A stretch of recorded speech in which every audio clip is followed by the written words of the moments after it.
Yes, reka mbasuze kandi mbifurize kugira ibihe byiza nshuti bakunzi bayibendera TV, kaze kuri mwese twinjiye mu mwanya w'amakuru n'amakuru yo muri aya masaha cyase muri aka kanya n'amakuru kandi yagiye kwitsa no kwibanda mu burasirazuba bwa Repubulika Iharanira Demokarasi ya Kongo. Muri aya makuru ndababwira ko abarwanya umutwe wa M23 bamaze guhanura drone yo ku ruhande rwa leta y'u Burundi. Ni drone yari imeze nabi cyangwa se yari zamutse kwataka ku birindiro by'abarwanyi b'intare za Sirambwe biherereye mu bice bya Makabora. Turaza kurebera hamwe uko ibi byagenze. Abarwanyi ba Alliance Fleuve Congo M23 kandi bongeye guhangana n'ibitero bagabweho n'abarwanyi bo ku ruhande rwa leta ya Kongo ni muri Kivu y'Amajyaruguru mu bice bya Amweso. Turaza kurebera hamwe uko ibi bitero byagenze nuko abarwanyi ba Alliance Fleuve Congo M23 barimo kubyitwaramo.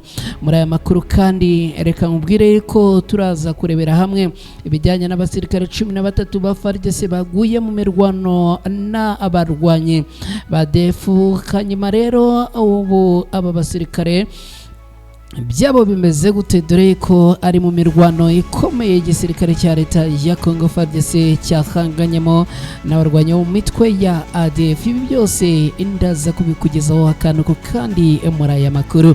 Ndaza kandi kukubwira ko utuvugana muri Repubulika Iharanira Demokarasi ya Congo haranengwa ifungwa rinyuranije n'amategeko rikorerwa batavuga rumwe n'ubutegetsi, ariko kandi abanyamakuru bagenzi bacu nabo baratabarizwa. Ibi byose ndabikugezaho 5 kuri 5 aha ni kwibendera TV. Ni bamaze kugera hano, nyemerera unkorere like mu gihe kandi umaze kunkorera like ushobora no gusangiza aya makuru inshuti n'abavandimwe bawe batandukanye. Abantu turi kumwe mu rubuga rw'abakunzi ba Ibendera TV ni munyemerere mbakhyambu sana. Hanyuma rero hirya no hino abantu mudukurikiye ndabashimira cyane, ariko byimazeyo ndashimira mwe mwakoze subscribe ku Ibendera TV, mwarakoze cyane. Hanyuma aya makuru ni munyemerere tubigenze gutya, ubundi mu kanya gato cyane ngaruke twanzika ku buryo burambuye.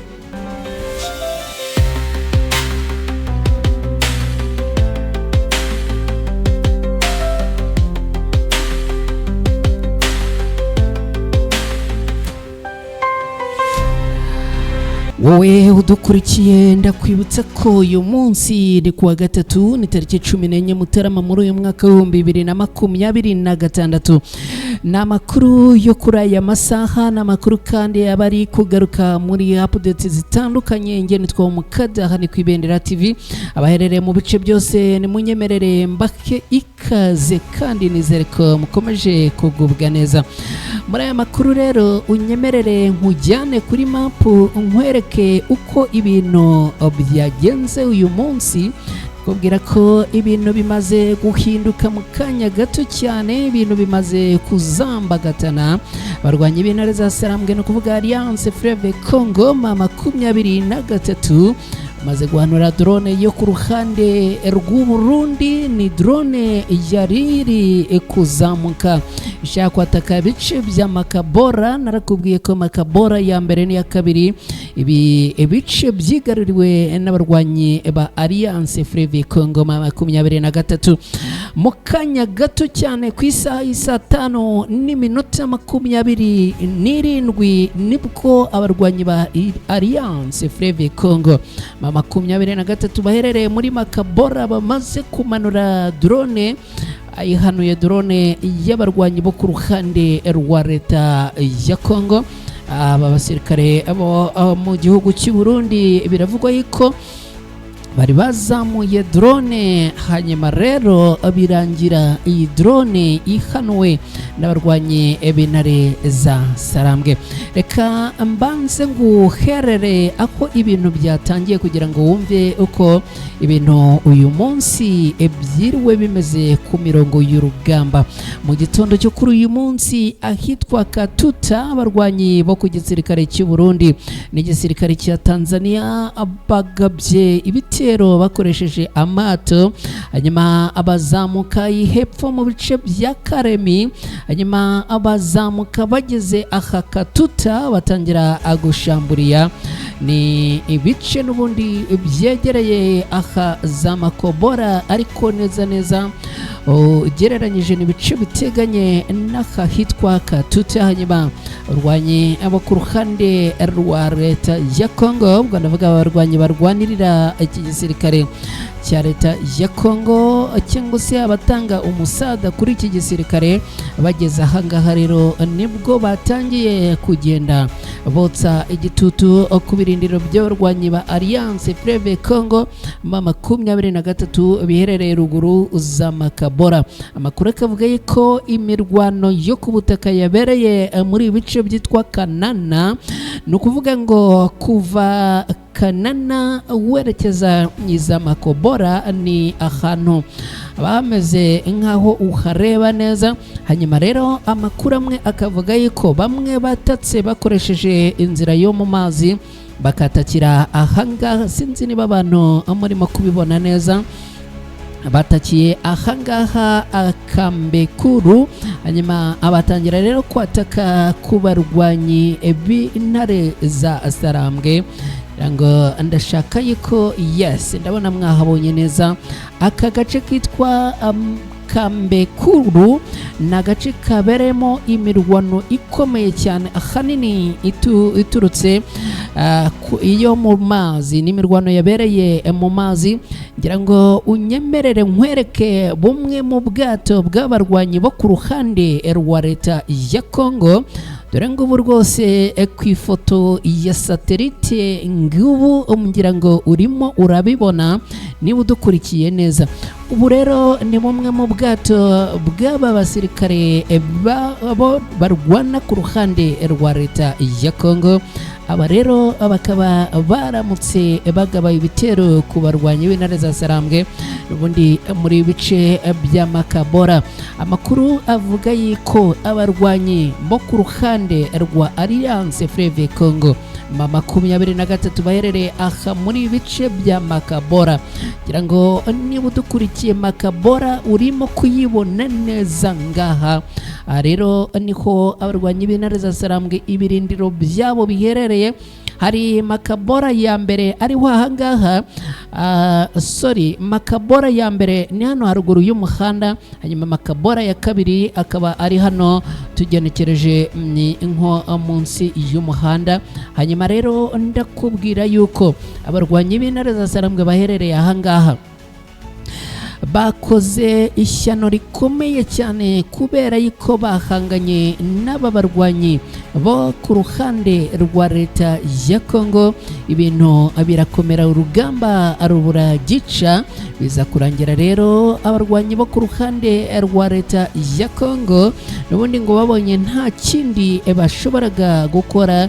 Hanyuma rero baza kugurutsa drone, bagurukije drone rero abarwanyi b'intare za Sarambwe bayihanuye ngo itari yagera kure. Reka nkwereke uwagurukije iyi drone aho yaraherereye. Amakuru avuga yuko urabona uyu muhanda uturutse iyi ruguru, ukuvuga uturutse muri ibi bice bya ruguru, n'umuhanda neza winjira ahangaha muri route nationale nimero 5.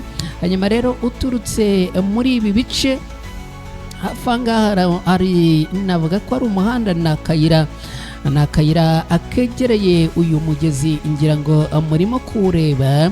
Hanyuma rero wagurukije iyi drone yahanuwe n'abarwanyi b'intare za Sarambwe, bikavugwa ko yarari hano hafi neza y'iyi route nationale nimero 5.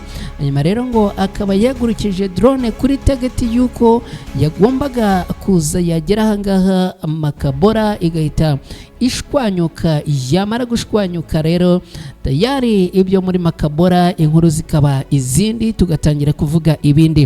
Ibi rero byaje kurangira n'ubundi kuri radari z'abarwanyi b'intare za Sarambwe. Iyi drone yari yatatse aha Makabora bayibonye rugikubita, hanyuma bakimara kuyibona rero nta kindi bagombaga gukora, namwe murabyumva, usibye guhita abayihanura. Iyi drone rero ikaba imaze guhanurwa mu kanya gato cyane, abarwanyi b'intare za Sarambwe tayari bakaba bamaze kuyirambika hasi. Ngibyo rero ibijyanye ni drone mwabonaga hirya no barimo kuvuga ngo abarwanyi aba Alliance Fleuve Congo 23 bagabwaho ibitero bikomeye muri Makabora. Ngibyo uko byagenze, nguko uko urugamba rwari rworuganijwe, ariko kandi nguko nuko bimaze kugenda.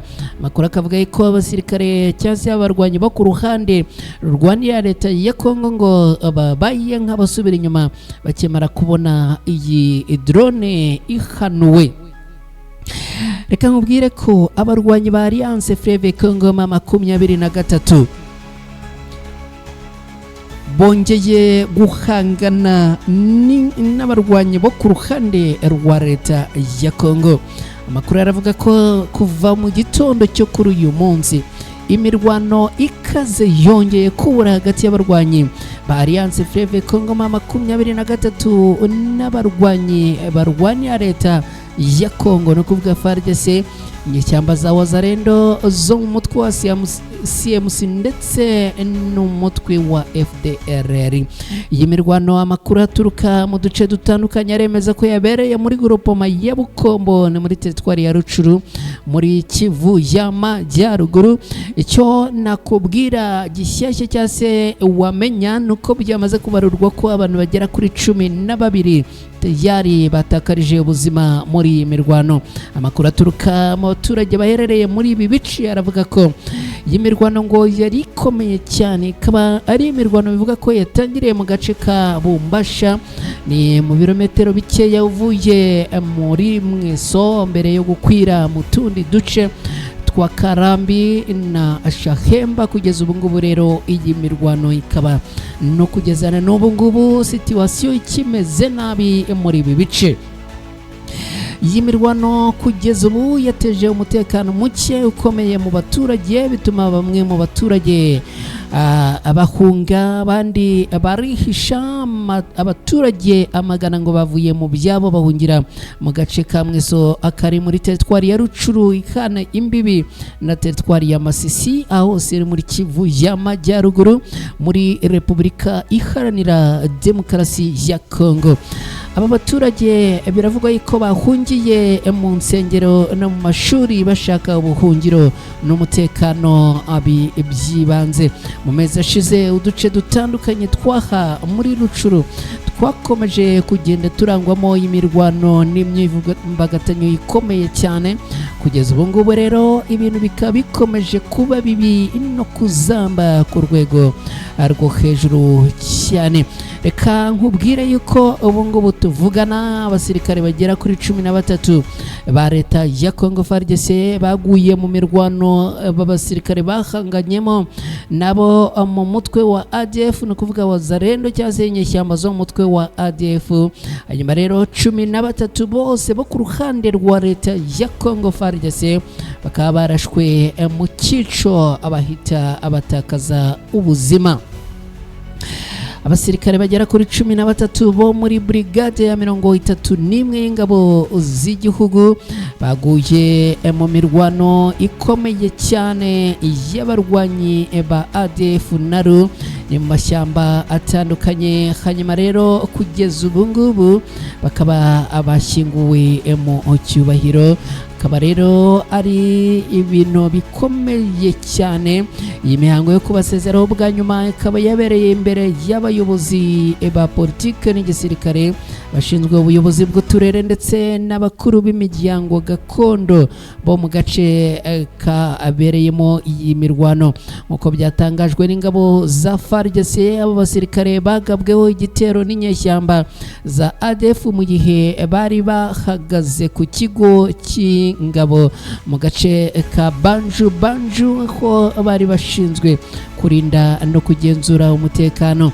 Ako gace kari mu ntera ingana n'amasaha 5 ugenda n'amaguru uvuye mu giturage cya Babungwe. Umuyobozi w'aka gace ka Bakwanza yitwa Wombi Presidenti Moyize akaba yashimye ubutwari n'igitambo cy'abo basirikare, anasaba leta kuziba imyanya yasigaye kugira ngo ibikorwa bya gisirikare bikomeze nta nkomyi. Asaba kandi leta ya Kongo gutanga cyangwa se kongera imbaraga kugira ngo n'ubundi iki gisirikare gikomeze guhangana n'ibitero by'izi nyeshyamba. Ku muhango rero guherekeza abasirikare 13 hari harimo n'uwitwa Tuwaye Tumbuwazi Adolphe, ni perezida w'umuryango mushya wa societe civile y'abanyekongo ahangaha muri aka gace. Ku ruhande rw'ingabo, Colonel Patrick Bangamoze uyobora brigade ya 31 n'umukomando witwa Runa bibukije akamaro ka discipline ya gisirikare, banizeza ko urupfu rw'aba abasirikare bagera kuri 13 bose ruzahorerwa, ndetse bavuga yuko ibingibi neza bizahora ari isomo rikomeye cyane kandi iki gisirikare kitazigera kibagirwa. Ariko kandi banashimira ko aba basirikare ubuzima bwabo ari igitambo ku baturage muri rusange. Reka nkubwire kandi ko butuvugana haranengwa ifungwa rinyuranije n'amategeko rikorerwa abatavuga rumwe n'ubutegetsi bwa leta ya Kongo, ariko kandi hakanengwa n'uburyo abanyamakuru nabo bakomeje guhohoterwa bya hato na hato. n'ibintu twakunze kuvugaho, n'ibintu twagarutseho inshuro nyinshi. Hanyuma rero kugeza ubu ngubu ibi bikaba byongeye kunengwa mu buryo abukomeye cyane. Ndakubwira ko ibi ngibi byakomeye, ibi kandi byageze ku ntera yo ku rwego rwo hejuru. Reka nkubwire ukuntu ibi byaje gukomera amagingo aya ngaya. Umuryango utari uwa leta witwa Agir pour le patriotisme, les droits de l'homme et la justice wanenze bikomeye ifungwa rinyuranije n'amategeko rikomeje gukorerwa abaturage hamwe n'abanyamakuru batandukanye aha mu bice bitandukanye byo muri Repubulika Iharanira Demokarasi ya Kongo. Mu itangazo uyu muryango wasohoye kugeza ubu ngubu uravuga ko abantu batandukanye bazwi mu ruhando rwa politike n'itangazamakuru barimo witwa Emmanuel Ramazani Shadari, akaba witwa Dunia Kiranga, akaba witwa Parole Kamizero, akaba witwa Nathanael Onokomba ndetse n'umunyamakuru John Kabamba bafashwe n'inzego z'umutekano abatamenyeshejwe impamvu yifatwa ryabo. Uyu muryango uvuga ko bamwe muri abo bantu bafashwe mu masaha atemewe n'amategeko kandi mu buryo bunyuranije n'amategeko, ngo ni mu buryo bumeze nk'ishimutwa. Ibintu rero bikomeje kwamaganwa n'uyu muryango, nk'uko uyu muryango bitangaza ngo abo bafungiye ahantu hatazwi, bakaba ngo bamaze igihe kirenze icyemewe n'amategeko batahabwa uburenganzira bwo kubonana n'ubunganira mu mategeko, kandi ngo nta n'umwe wari uri mu mimerere yo gutoroka muri aba bantu. Uyu muryango unanenga guceceka k'ubushinjacyaha n'inzego z'umutekano muri leta ya Repubulika Iharanira Demokarasi ya Kongo, uvuga ko ibyo bihungabanya uburenganzira bw'abaturage bwo kumenya amakuru ndetse n'ihame ry'ukuri umwere agomba guhabwa kugeza igihe icyaha kigaragariye kikamuhama cyangwa akagihanagurwaho. Uyu muryango uramagana rero ibingibi ukagaragaza impungenge ku ruhare rushobora kuba rufitwe na Conseil National de la Cyberdéfense. Cyberdéfense uru n'urwego rushya rw'umutekano ruvugwa ko rukora rutagenzuwe n'inkiko, nyamara amategeko ya Repubulika Iharanira Demokarasi ya Kongo akaba ateganya ko inzego z'umutekano zigomba gukorera mu murongo w'amategeko n'ubugenzuzi bw'ubutabera. Uyu muryango uhamagarira leta ya Kongo kubahiriza inzira zemewe n'amategeko no kuzuza inshingano zazo zishingiye ku itegeko nshinga n'andi mategeko cyangwa se n'andi masezerano mpuzamahanga. Kugeza ubu rero ibintu bikaba bikomeje kuba bibi cyane. Nshuti bakunzi bacu mudukurikiye hano ku Ibendera TV, ni munyemerere tugane ku musozo w'aya makuru. N'amakuru yibandaga kandi akitsa mu burasirazuba bwa Repubulika Iharanira Demokarasi ya Kongo. Mwese rero ndabashimiye, nitwa Umukada, mukomeze kugubwa neza, mugire ibihe byiza kandi mukomeze gukurikira Ibendera TV, gahunda zacu zirakomeza.